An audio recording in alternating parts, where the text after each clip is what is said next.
حضور نے فرمایا یہ دو کلمے ایسے ہیں جو زبان سے کہنے تو آسان ہیں، میزان عمل پر جب قیامت میں تلیں گے تو ان کا بڑا ہی وزن ہوگا۔ اور پھر فرمایا یہ دو کلمے تمہارے رب کے محبوب ہیں، اللہ کو پیارے بھی بڑے ہیں، سبحان اللہ و بحمدہ سبحان اللہ العظیم، لا حول ولا قوت الا باللہ العلی العظیم۔ یہ 99 بیماریوں سے شفا ہے، اور اعلیٰ حضرت رحمۃ اللہ علیہ نے حدیث لکھی ہے کہ نبی پاک علیہ السلام نے فرمایا ان میں سے ہلکی بیماری یہ ہے کہ یہ پڑھنے والے کا اللہ غم دور فرما دے گا۔ غموں سے نجات کے لیے لا حول شریف کو پڑھیں، پھر اس کے ساتھ ساتھ حسبنا اللہ و نعم الوکیل اس کی تسبیح کریں۔ اور جو چاہتا ہے کہ میں رحمت میں نہلا دیا جاؤں، میرے چاروں جانب کرم ہی کرم ہو، آسانی ہی آسانی ہو، تو پھر وہ تسبیح لے لے اور درود و سلام پڑھنا شروع کر دے۔ نبی علیہ السلام نے فرمایا جو نماز فجر پڑھے اور نماز فجر پڑھنے کے بعد اللہ کی رضا کے لیے سورہ یاسین کی تلاوت کرے، اس دن کے اس کے سارے کام اللہ کے ذمہ۔ حضور صلی اللہ علیہ وسلم نے فرمایا جس نے سفید داڑھی والے مومن کی عزت کی، جس نے عدل کرنے والے بادشاہ کی عزت کی، اور جس نے قرآن پاک کے عالم کی عزت کی، وہ سمجھے میں نے اپنے رب کا اکرام کیا۔ رسول اکرم صلی اللہ علیہ وسلم کا ایک فرمان آپ کے سامنے رکھنا چاہتا ہوں اور تھوڑی سی اس کی وضاحت کروں گا۔ آپ علیہ السلام نے فرمایا بین العبد و بین الکفر والشرک ترک الصلاۃ، کہ مسلمان بندے اور کفر و شرک کے درمیان جو چیز فرق کرتی ہے نا، وہ چیز نماز ہے۔ یعنی جو بندہ نماز پڑھتا ہے نا وہ تو ہے مسلمان، اور جو بندہ جو بندہ نماز نہیں پڑھتا نا، مثال کے طور پہ جو ہے نا نماز، وہ درمیان میں دیوار ہے، وہ درمیان میں ایک باڑ ہے، باڑ، اس طرف کفر و شرک کھڑا ہے، اس طرف انسان کھڑا ہے۔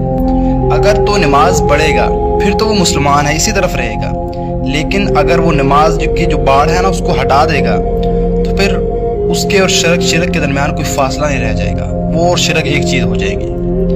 اب سوال ایک ذہن میں آتا ہے کہ یا اللہ بندہ صرف پڑھ نماز نہیں رہا اور تو اس کو مشرک کہہ رہا ہے، یعنی بندہ صرف نماز ہی چھوٹا ہے نا، باقی سارے کام کر رہا ہے، بڑے اچھے سے کام کرتا ہے، باقی لوگوں کے ساتھ رویہ اچھا ہے، جھوٹ نہیں بولتا، زنا نہیں کرتا، چوری نہیں کرتا، باقی سارے کام کرتا ہے، بس نماز نہیں پڑھ رہا، اور یا اللہ تو اس کو کہہ رہا ہے کہ وہ بندہ مشرک ہے۔ اب اس کی وجہ بتاتا ہوں کیا ہے۔ اس کی اصل وجہ یہ ہے کہ دیکھیے، ایک طرف اللہ کی آواز آتی ہے، اللہ کے گھر سے صدا آتی ہے، حی علی الصلاح، حی علی الفلاح، اللہ آواز دیتے ہیں، اللہ کے گھر سے آواز آتی ہے بندو میری طرف آؤ۔ اور ایک طرف ہماری مصروفیات، ہمارے کام، ہمارے گھر والے، ہمارے دوست، ہمارا کھیل، یہ ایک طرف ہے، ہمارا موبائل ایک طرف ہے، اور ایک طرف اللہ بلا رہا ہے۔ ایک طرف ہمارے گھر والے اپنے بیوی بچے ہیں، ایک طرف اللہ بلا رہا ہے۔ ایک طرف ہمارے کام ہیں، ایک طرف اللہ بلا رہا ہے۔ تو جو بندہ اللہ کی بات کو نہیں مانے گا اور اپنے گھر والوں کو ٹائم دے گا، اپنے کھیل کو ٹائم دے گا، اپنے دوستوں کو ٹائم دے گا، اپنے کام کو ٹائم دے گا، تو اس کا مطلب یہ ہے کہ وہ پھر اس چیز کو، ان چیزوں کو اللہ سے زیادہ مانے کر دے رہا ہے، اللہ سے زیادہ اہمیت دے رہا ہے، تو پھر شرک تو بن گیا نا۔ جو بھی چیز آپ کے دل میں اللہ سے زیادہ اہمیت اختیار کر جائے وہی آپ کا بت ہے۔ صرف بت جو ہے وہ مٹی کی مورتی نہیں ہوتی، پتھر کی مورتی کا نام نہیں بت ہے۔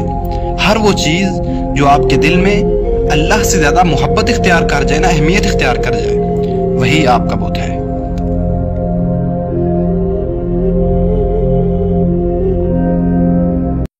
حضور نے فرمایا بھائی سنو، جنتیوں کی 360 علامات ہیں، کسی میں ایک پائی جائے تو وہ جنتی ہے۔ حضرت صدیق اکبر عرض کرتے ہیں حضور میرے اندر بھی کوئی ہے؟ تو حضور نے فرمایا ابو بکر تیرے اندر تو 360 ساری کی ساری پائی جاتی ہے۔ میرے نبی پاک صلی اللہ علیہ وسلم سے کسی صحابی نے کہا تھا یا رسول اللہ بہترین صدقہ کون سا ہے؟ حضور بہترین صدقہ، میرے نبی نے فرمایا کہ سب سے اعلیٰ درجے کا ایمان والا وہ ہے جس کے اخلاق ہے۔ فجر کی سنتیں کب پڑھنی چاہیے؟ سنو فجر کی سنتوں کے بارے میں۔ میرے رسول کریم سید عالم صلی اللہ تعالی علیہ وسلم سے ایک صحابی نے پوچھا تھا حضور میری فجر کی سنتیں رہ گئیں یا رہ جاتی ہیں تو حکم کیا ہے؟ کیا انداز ہے حضور کا؟ بخاری مسلم کے لفظ سنو، حضور سید عالم صلی اللہ علیہ وسلم فرمانے لگے، اس نے کیا پوچھا تھا، حضور جواب کیا دیتے ہیں؟ فرمایا فجر کی سنتیں کبھی نہ چھوڑنا، فجر کی پہلی 2 سنتیں کبھی نہ چھوڑنا۔ یا رسول اللہ صلی اللہ تعالیٰ علیہ وسلم میری رہ گئی ہیں، رہ جاتی ہیں۔ فرمایا فجر کی 2 سنتیں نہ چھوڑنا۔ فرمایا فجر کی پہلی 2 سنتیں مجھے دنیا اور دنیا کے اندر جو کچھ ہے وہ سب سے زیادہ پیاری ہے۔